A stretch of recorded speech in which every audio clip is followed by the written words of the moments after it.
Hello guys, તો આજે આપણે બનાવીશું ગુજરાતીઓનો ફેવરિટ એવો રીંગણાનો ઓળો। તો ઓળો બનાવવા માટે અહીંયા આપણે તેલ ગરમ મૂક્યું છે। તેલ આવી ગયા બાદ આપણે એની અંદર લસણ નાખશું। થોડું સાતળી જાય ત્યાર પછી આપણે એની અંદર ડુંગળી નાખશું।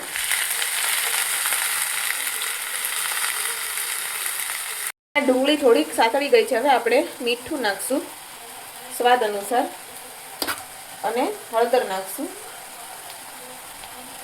થોડું ધાણા જીરું નાખશું। તો આપણે મિક્સ કરી લઈએ।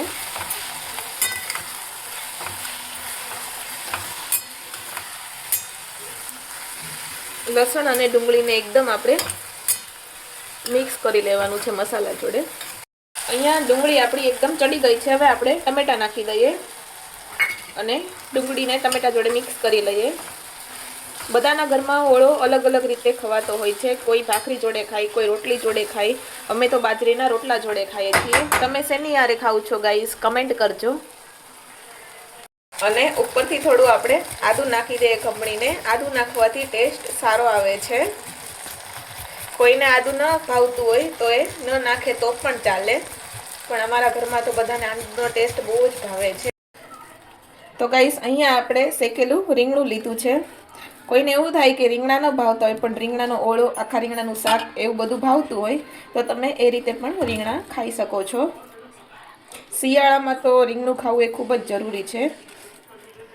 શિયાળામાં રીંગણું ખાવાથી શરીરમાં જે ગરમી રહી છે અને જોડે રોટલો ખાઈએ તો તાકાત પણ રહી છે। આપણે રીંગણું શેક્યું ત્યારે તો ઉપરથી સરસ એવું હતું, તો આપણે અંદર પણ ચેક કરી લઈએ। એક વખત એવું થયું કે મેં ઓળો બનાવ્યો તો અંદર કટ કર્યું તો ઓળામાંથી ઈયળ નીકળી હતી, તો થોડુંક અજીબ લાગ્યું। એટલા માટે બહારથી જોઈને નહીં, પણ તમે જ્યારે રીંગણું શેકો ત્યારે આવી રીતે ચેક કરીને તમારે પછી એની ઓળો બનાવવાનો છે।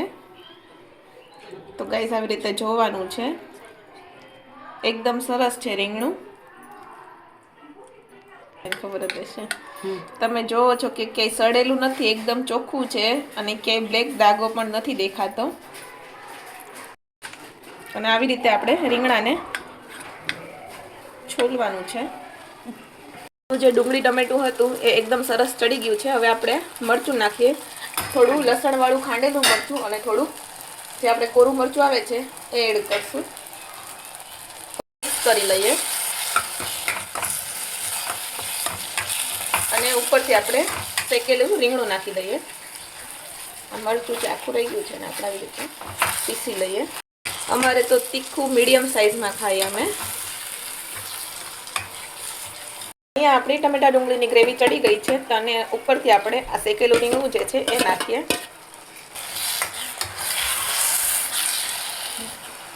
અહીંયા આપણો ઓળો રેડી થઈ ગયો છે અને આપણે થોડો ગરમ મસાલો નાખી દઈએ, કોથમીર નાખી દઈએ।